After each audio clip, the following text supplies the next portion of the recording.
नमस्कार।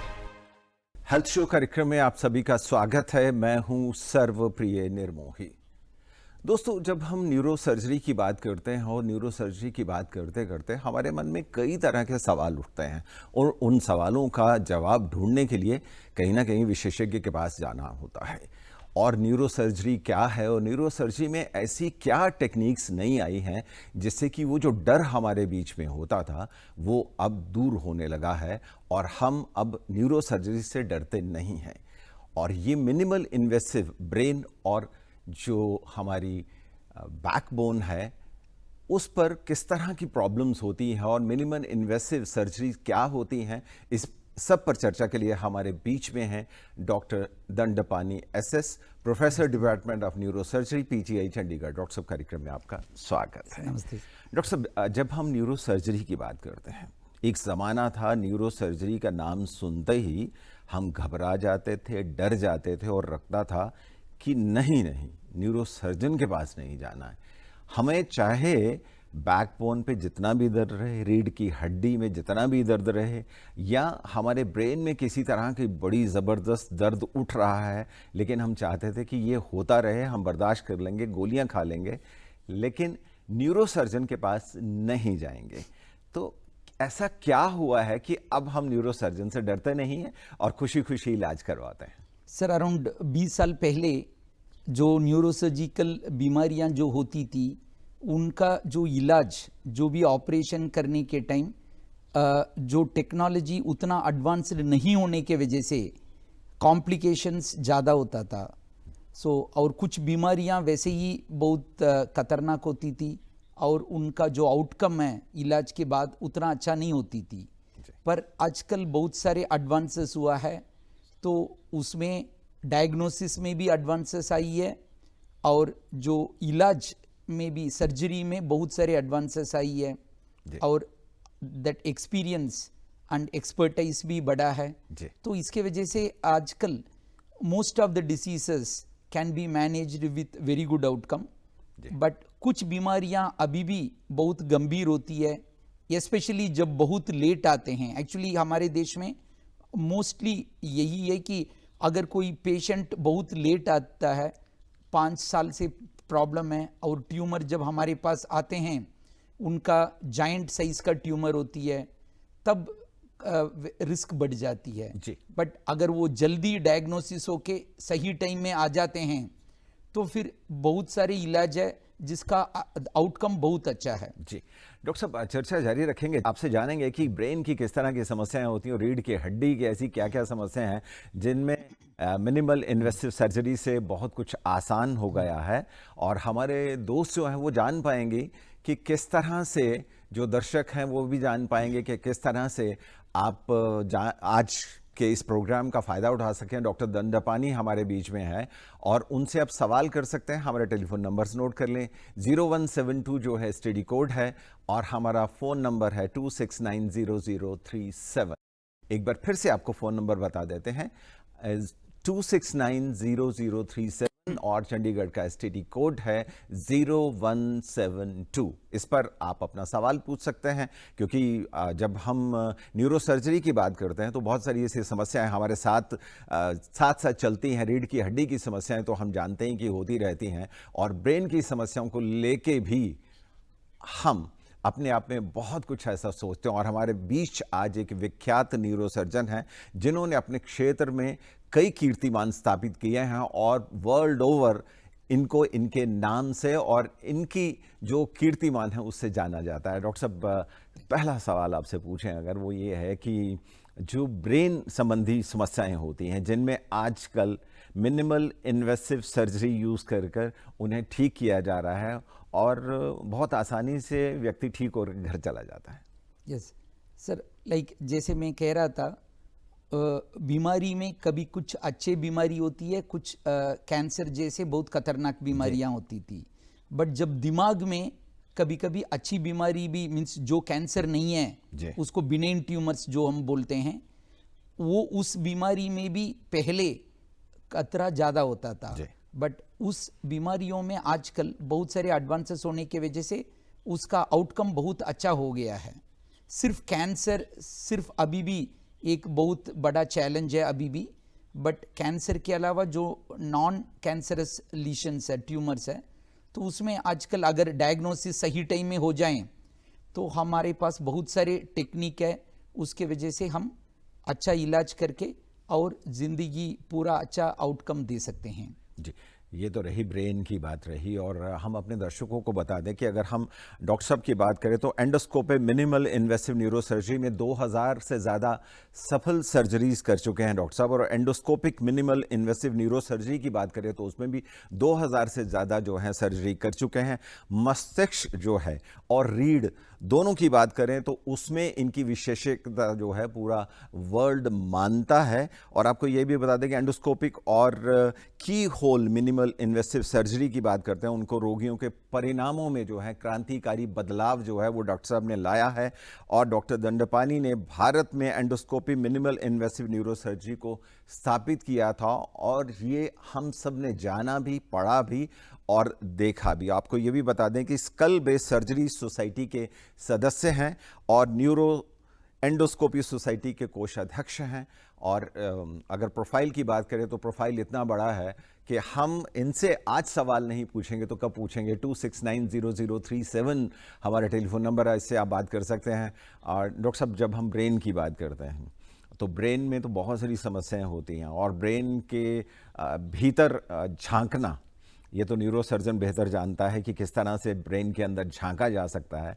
तो आजकल सीधा बीमारी तक पहुंचने के लिए किस तरह से झांका जाता है कि बीमारी अंदर दिखती है और इलाज होता है फिर? ये सर जैसे आपने सही पूछा, एक्चुअली कोई भी इलाज का मकसद ये है कि बीमारी तक पहुँचें और उस बीमारी को हटाएं, पर जो आसपास के जो नॉर्मल स्ट्रक्चर्स है उसको चोट नहीं पहुंचना है। वही उसी में फ़र्क बहुत होता है। अगर हम जो आसपास के जो नॉर्मल जो ब्रेन स्ट्रक्चर्स है अगर उसको हटा के जाने के टाइम उसका जो साइड इफ़ेक्ट्स, कॉम्प्लिकेशंस होती है, तो वही चीज़ आजकल जो एंडोस्कोपी में और मिनिमली इन्वेसिव सर्जरी में we call it that collateral damage, like जैसे सर्जिकल स्ट्राइक्स होती है, एग्जैक्टली प्रिसिशन, जिस जगह पे हमें जाके सिर्फ उसी जो अबनॉर्मलिटीज़ को निकलवाना है, जो आसपास के जो नॉर्मल स्ट्रक्चर्स को कुछ करना नहीं चाहिए। So that is the aim, वही मकसद है मिनिमली इन्वेसिव सर्जरी का।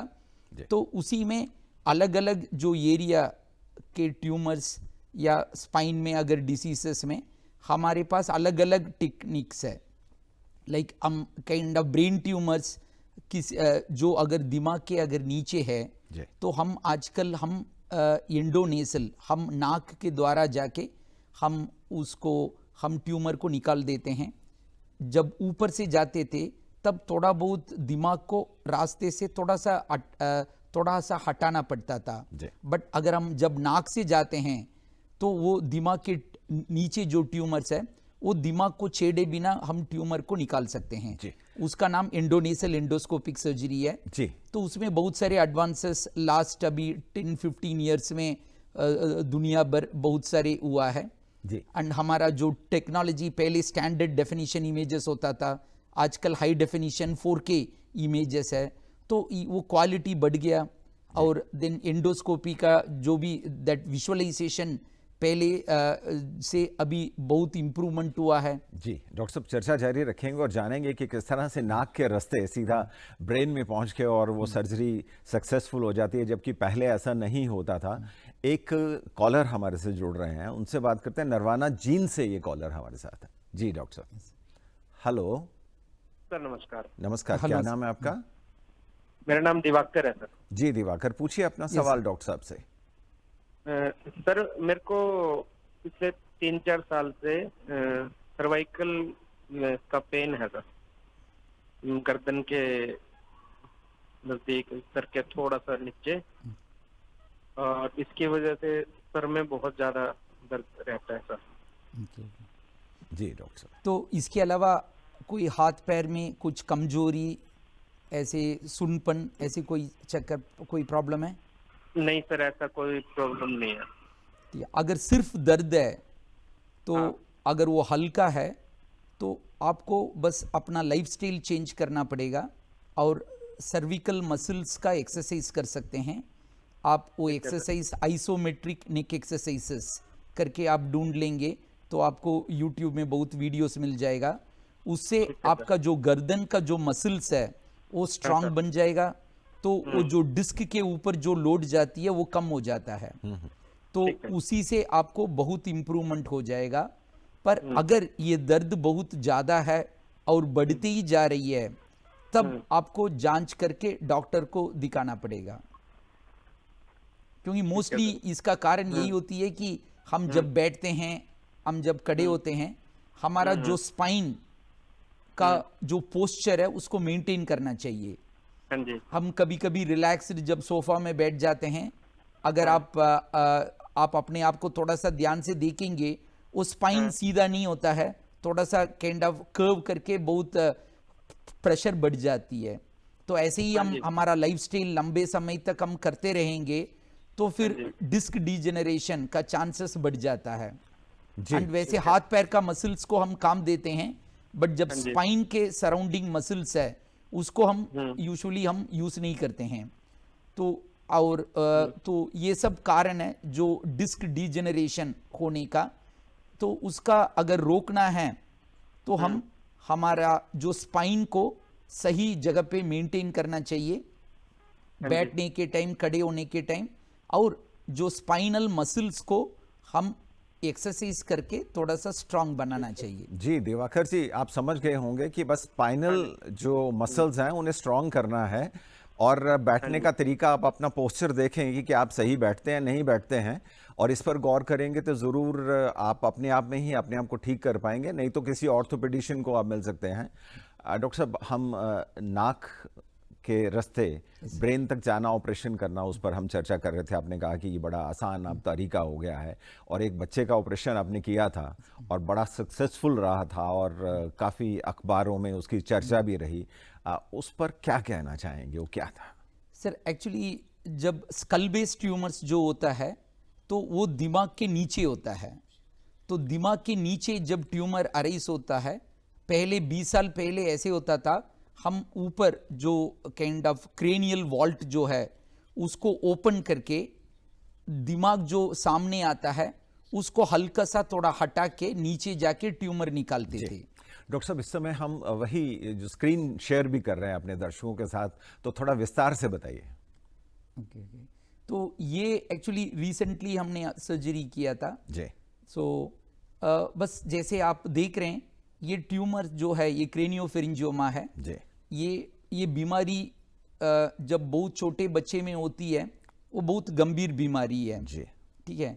तो सिर्फ सर्जरी अकेले इसका पूरा इलाज नहीं होता है जी। पर सर्जरी शुरुआत में करना ही पड़ता है जी। बट जब छोटे बच्चे में वैसे ही बहुत मुश्किल होता है। अगर हम ऊपर से भी अगर हम क्रेनियोटमी करके अगर जाके ट्यूमर निकालना है जी। तो उसमें भी बहुत सारे साइड इफेक्ट्स है, कॉम्प्लिकेशंस है। तो उसमें दिमाग रास्ते में आता है, उसको थोड़ा हटाना पड़ता है। और ऑप्टिक नर्व्स जो हमारे आंख का जो नर्व्स है जी। वो भी रास्ते में थोड़ा आता है। तो these are the major problems with open surgery from above. तो बिकॉज ये वाला ट्यूमर जो है ये ब्रेन के सेंटर में है और ब्रेन के नीचे है। जी। वो अगर हम देखेंगे तो ये नाक के ऊपर है। जी।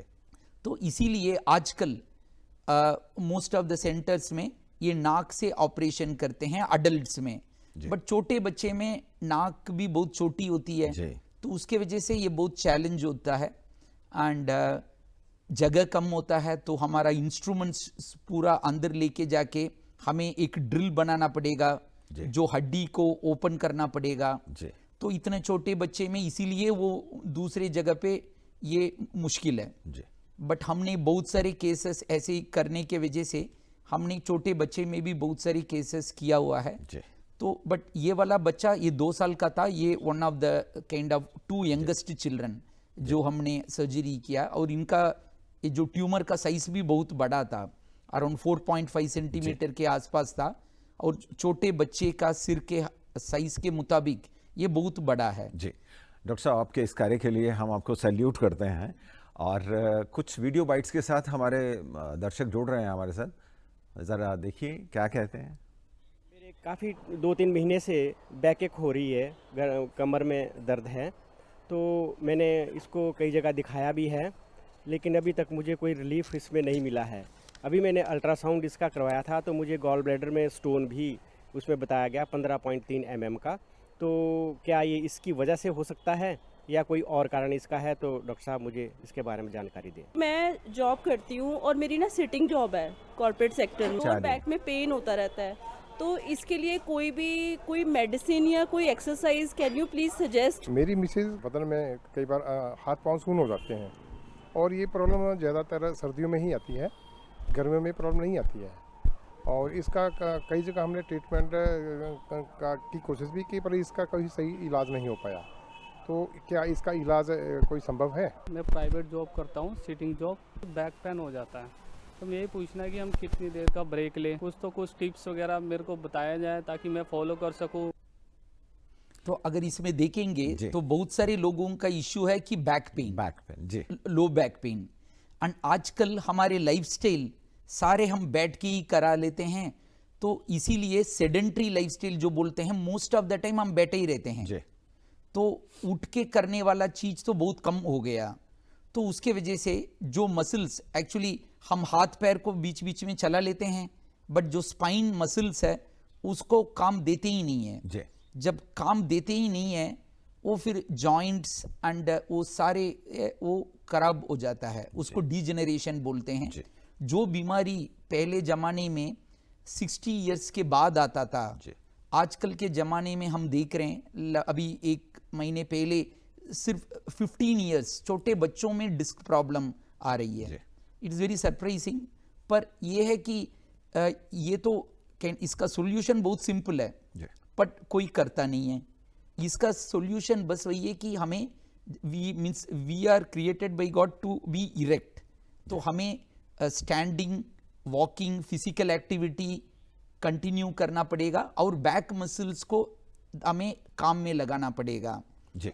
एंड जब बैठते हैं, खड़े होते हैं, उसमें हमें पोस्चर मेंटेन करना बहुत जरूरी है।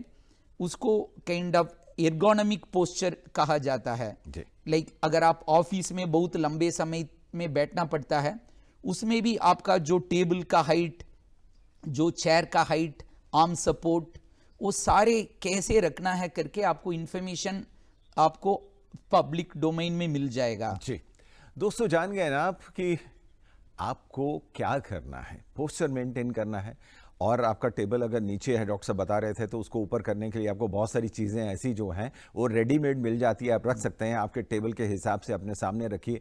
पोस्चर को मेंटेन करना बहुत ज़रूरी है। अगर आप अपना पोस्चर मेंटेन नहीं करेंगे तो रीढ़ की हड्डी की दर्द तो कभी शायद नहीं जाने वाली है। डॉक्टर साहब, और इसके बारे में एक और चीज़ मैं कहना चाहता हूँ, लाइक डिस्क बीमारी में आजकल एंडोस्कोपिक डिस्केक्टमी बहुत काइंड ऑफ सब जगह पे हो रही है, एंड हम भी करते हैं। तो इसमें बस एक चीज हमें ध्यान रखना है कि डिस्क हमारा एक डिस्क नहीं होता है जी। तो हमारा जो रीढ़ की हड्डी में डिस्क सर्विकल से लंबर तक बहुत होता है जी। सिर्फ एक डिस्क को निकालने से हमारा पूरा लाइफ बदलेगा नहीं है। जब तक हमारा लाइफस्टाइल नहीं बदलता, अगर एक डिस्क अभी निकालेंगे एंडोस्कोपी से, फिर आप अपना लाइफ को नहीं बदलेंगे, तो दूसरा ऊपर या उसके नीचे लेवल पे आ जाएगा। तो surgery is not the ideal thing. So मैं जब भी कोई यंग पेशेंट मेरे पास आते हैं, मैं उनको सर्जरी से ज़्यादा इसी को ऊपर ध्यान देता हूं कि आप लाइफस्टाइल चेंज करो। क्योंकि अगर 20 इयर्स में डिस्क के लिए सर्जरी करना शुरू कर दिया, तो फिर वो करते करते पूरे लाइफ में आप देख सकते हैं कि कितना सर्जरी जरूरत पड़ेगी। So lifestyle changing and ergonomic posture these are very important. जी दोस्तों, जान गए ना आप कि आपको अपना पोस्चर मेंटेन करना है। और एक डॉक्टर साहब हमारे साथ कॉलर जुड़ चुके हैं, देखते हैं क्या कहते हैं। हेलो सर, नमस्कार। नमस्कार, क्या नाम है आपका? सर संजय बोल रहा हूँ। कहाँ से बोल रहे हैं? सर हिसार से। जी, पूछिए अपना सवाल डॉक्टर साहब। सर मेरे को बैक पेन रहता है काफी टाइम से, मैंने काफी जगह दिखाया है। बैक पेन रहता है जी? हाँ जी। तो डॉक्टर्स ने ये बोला, मेरे को जो मनकों की दिक्कत थी वो सेट हो गए हैं, बट मेरे को दोनों साइड में पेन रहता है। सो के जब उठता हूँ तब भी बहुत ज्यादा पेन रहता है। नहीं, आपको दर्द सिर्फ बैक में है या पैरों में भी जा रही है? सर सिर्फ बैक में, पैरों में नहीं जा रहा। सिर्फ बैक में है। हाँ जी। और आपके पैर में कोई ताकत की कमी नहीं है, सुनपन नहीं है ना? नहीं सर, ऐसा कोई वो नहीं। ठीक है, तो फिर आपको भी मैं वही कहना चाहूँगा। एक्चुअली लो बैक पेन ये बहुत कॉमन है। हमें इसमें सेडेंट्री लाइफस्टाइल को चेंज करना पड़ेगा। अगर आपके ऑफिस में आप क्या काम करते हैं? सर मेरे काम तो वैसे वीडियो एडिटिंग का था, बस अभी तो काफी टाइम से मैं काम कुछ नहीं करता होता, ठीक है, रेस्ट ही चल रहा है। बैठे ही रहते ठीक थे। है। नहीं, बेसिकली जिनको लंबे समय में बैठ के काम करना पड़ता है, लाइक जैसे सर, आपने ऐसा कहा बीच बीच में हम उठ के काइंड ऑफ, अगर कंप्यूटर में भी काम करते हैं, आजकल ऐसी सुविधाएं हैं, आप कंप्यूटर का जो लेवल को ऊपर करके आप स्टैंडिंग पोजीशन पे बीच बीच में कर सकते हैं। और उसके अलावा the every hour you can take a break, एक शॉर्ट ब्रेक लेके थोड़ा एक वॉकिंग करके वापस आ सकते हैं। और बैठे बैठे आप एक्सरसाइज कर सकते हैं, लाइक जैसे मैंने गर्दन के लिए बोला आइसोमेट्रिक नेक एक्सरसाइजेस। अगर लो बैक में पेन ज़्यादा है उसके लिए आपको बैक स्ट्रेंथनिंग एक्सरसाइजेस कर सकते हैं। अगर आपके पास ज़्यादा सुविधा नहीं है, फिर भी आप जब बिस्तर में लेटे रहते हैं, बिस्तर से आपका पीठ को थोड़ा सा ऊपर उठा के पकड़ के रख सकते हैं, लाइक आर्च जैसे बना के। उससे हमारा बैक मसल्स बीच बीच में हम काम में लगा रहे हैं। फिर अगर मसल स्ट्रांग बन जाएगा। और दूसरी बात है कि हमारा वजन, जिनका वजन ज़्यादा है वो पूरे वजन डिस्क में ही जाता है, तो ओनली सेडेंट्री लाइफस्टाइल उसको अवॉइड करनी है, बैक मसल्स को काम में लगाना है, एक्सरसाइज करनी है और वजन को कम करना है। अगर कोई ओल्ड एज है तो 60 इयर्स के ऊपर कोई मेल पेशेंट है या फीमेल्स में इवन 50 इयर्स के ऊपर भी, उनको कैल्शियम और विटामिन D3 की सप्लीमेंटेशन की ज़रूरत पड़ती है। जो हम खाने में जो कैल्शियम विटामिन D3 मिलता है वो काफ़ी नहीं है। For normal adult it's okay, but जब सीनियर सिटीजन्स में खाने में जो कैल्शियम विटामिन D3 वो काफ़ी नहीं है, उनको एक्स्ट्रा लेना पड़ेगा। जी, आपको अपने सवाल का जवाब मिल गया होगा और उम्मीद करते हैं कि आप फॉलो करेंगे और सेडेंट्री लाइफस्टाइल को छोड़ के थोड़ी एक्सरसाइज की ओर ध्यान देंगे। हमसे बात करने के लिए बहुत बहुत शुक्रिया आपका। डॉक्टर साहब, कॉलर्स जो हैं यहाँ अभी वीडियो क्लिप्स हम देख रहे थे, तो ज़्यादातर बैक प्रॉब्लम्स हैं और रीढ़ की हड्डी की दर्द बड़ी काफ़ी हो गई है और ये बढ़ भी रही है। और एक ज़माना था जबकि रीढ़ की हड्डी में दर्द होता ही नहीं था, पैदल चलना बहुत अच्छा लगता था हमें, लेकिन अब ऐसा नहीं है। और ज़्यादातर समस्याएं ज़्यादा क्यों बढ़ने लगती है, इस पर चर्चा करेंगे। एक और कॉलर हमारे साथ जुड़ चुके हैं, पहले उनसे बात कर लेते हैं। हेलो जी, सुनील कुरुक्षेत्र से हमारे साथ। यस बताइए सुनील जी। हाँ सुनील, पूछिए अपना सवाल डॉक्टर साहब से। हेलो। हेलो सुनील जी बताइए। हाँ जी डॉक्टर साहब नमस्कार। नमस्ते जी। डॉक्टर साहब मुझे ना पिछले काफी 10-15 दिन से ना जी सिर के ऊपरी हिस्से में बहुत ज्यादा पेन होता है जी। और यदि मैं कोई थोड़ी सी भी बात, मतलब कि मेरे पे थोड़ा हल्का से भी कोई बात सोच लेता हूँ तो भारी स्ट्रेस महसूस होता है मेरे को जी। ठीक है, ये सिर दर्द बढ़ते ही जा रही है? हाँ बिल्कुल, मतलब डॉक्टर साहब, मतलब यदि मुझे घर का कोई भी मेंबर कुछ भी बोलेगा तो मुझे अब ये महसूस होएगा कि तेरे को सर में दर्द हो रहा है, और वो स्ट्रेस में ले नहीं पाता हूँ डॉक्टर साहब। अगर सिर दर्द बढ़ते ही जा रही है तो आपको दिमाग का MRI एक बार कर लेना अच्छी बात है, क्योंकि जी डॉक्टर साहब most of the time problem जब लेट डायग्नोसिस होता है उसमें कॉम्प्लिकेशंस रिस्क बढ़ जाता है। तो आप सबसे पहले आसपास के डॉक्टर को दिखा के आप दिमाग का MRI करा सकते हैं। अगर MRI नॉर्मल आती है तो आप न्यूरो फिजिशियन को दिखा सकते हैं, फिर वो माइग्रेन या ऐसे सिर दर्द के लिए जो भी सही इलाज है वो आपको बता देंगे। अगर MRI में कुछ निकलता है तो आपको न्यूरोसर्जन को दिखाना पड़ेगा। जी अच्छा, मुझे ना कभी कभी ये भी महसूस होता है कि जैसे मुझे कुछ हो जाएगा, मतलब ये एकदम सडनली तेरे साथ कुछ अचानक घट जाएगा, और घर वालों पे चिड़चिड़ापन, गुस्सा, मतलब अजीब सा लगता है घर वालों से ना जी, बच्चों से बात करना, घरवाली से बात करना, तो चिड़चिड़ापन ज्यादा आता है जी। ये प्रॉब्लम कभी कभी अगर ब्रेन का डिसीजेस के वजह से भी हो सकता है, या कभी जी, कभी जी। हमारे जो जो मन का जो प्रॉब्लम है उसके वजह से भी हो सकता है। तो आपको जी। सिर दर्द भी हो रही है, इसीलिए जी, मैं सिर पहले दर्द ज्यादा है एमआरआई, डॉक्टर साहब। अगर सिर दर्द नहीं होता जी। तो आप साइकियाट्री डॉक्टर को दिखा सकते थे, बट अभी सिर दर्द ज्यादा है तो इसीलिए एमआरआई करना ही पड़ेगा। एमआरआई करने के बाद फिर जी।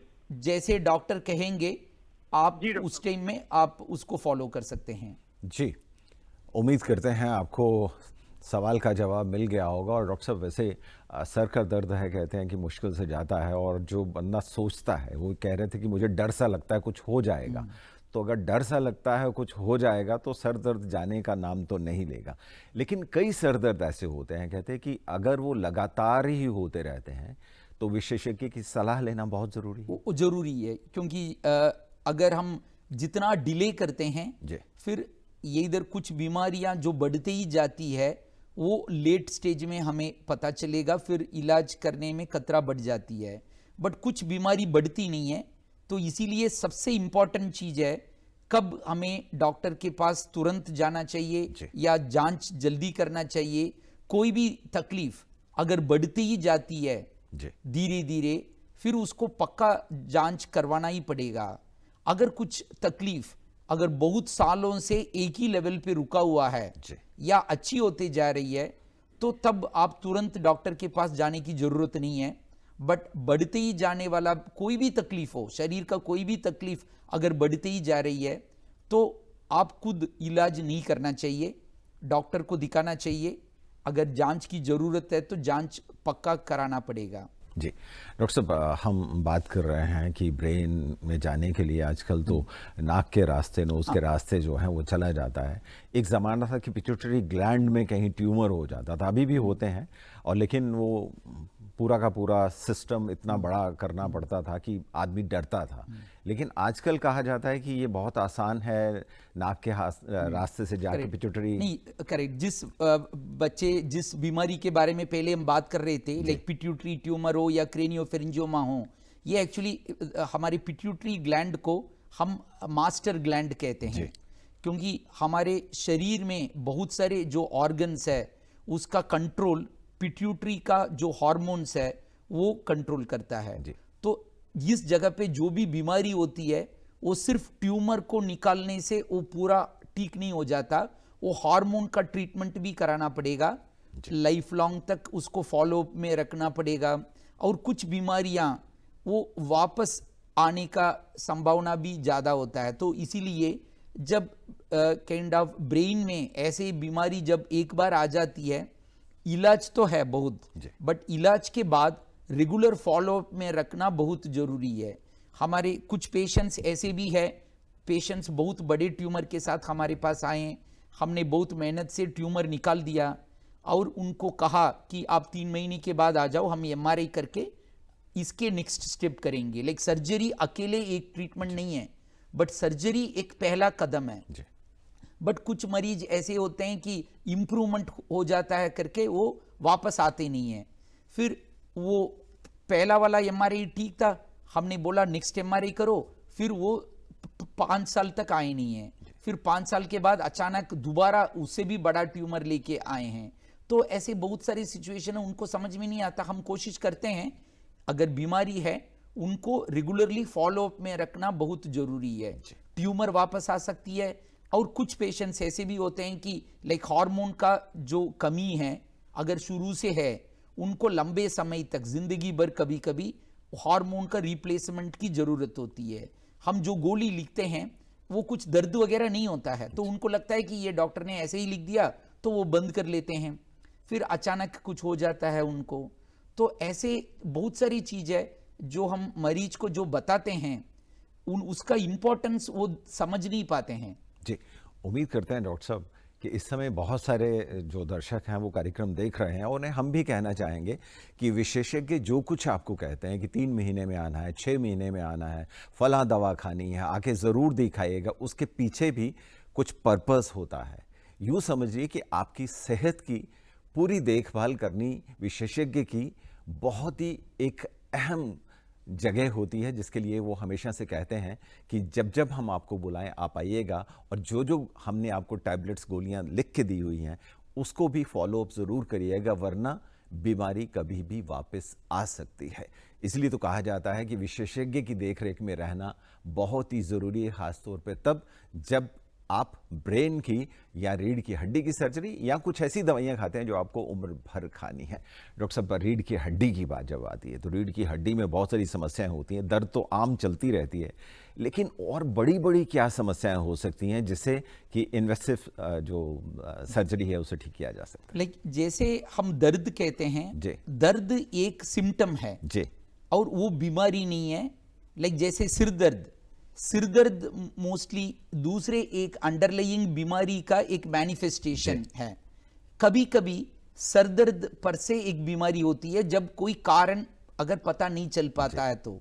सेम वे बैक में भी, स्पाइन में भी अगर दर्द जो है कभी कभी अंदर कुछ प्रॉब्लम होती है, उसके वजह से बेसिकली दर्द ये है कि शरीर आपको बताता है कि मेरा कोई कुछ प्रॉब्लम है, आप जो सही है वो करो, ठीक है। अगर उसको हम नहीं करते हैं फिर we are kind of, it is a warning to us. दर्द एक वार्निंग है, it is a gift of God. तो दर्द को हमें अटेंशन देना पड़ेगा। अगर कोई अंडरलाइंग बीमारी है तो उसको इलाज करना पड़ेगा, तब दर्द ठीक हो जाएगा। लाइक जैसे अगर अंडरलाइंग अगर लाइफस्टाइल में प्रॉब्लम है तो उसको चेंज करना पड़ेगा। इसमें बहुत कारण होती है, लाइक सर दर्द का बहुत कारण होती है, उसमें एक कारण है कि brain tumour. Same way spine में अगर बैक पेन है तो उसका हम लाइफस्टाइल डीजेनरेटिव डिस्क डिसीज के बारे में हमने कहा। बट कोई भी दर्द अगर बढ़ती ही रहती है, मैंने जैसे बोला, उसका तो करना ही पड़ेगा जांच। कभी कभी स्पाइन में भी ट्यूमर होती है, हमने स्पाइन ट्यूमर्स में भी बहुत केसेस में हमने एंडोस्कोपी से हमने ट्यूमर निकाल के दैट इवन जायंट ट्यूमर्स हमने एक रिपोर्ट किया हुआ है वर्ल्ड जर्नल्स में।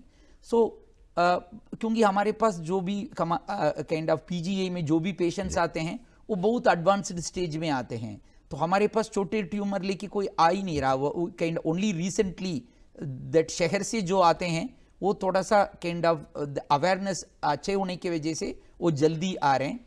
बट रिमोट एरिया से जो आते हैं वो शुरू में आते नहीं है, बहुत एडवांस्ड स्टेज में हमारे पास आते हैं। So that is the most important thing.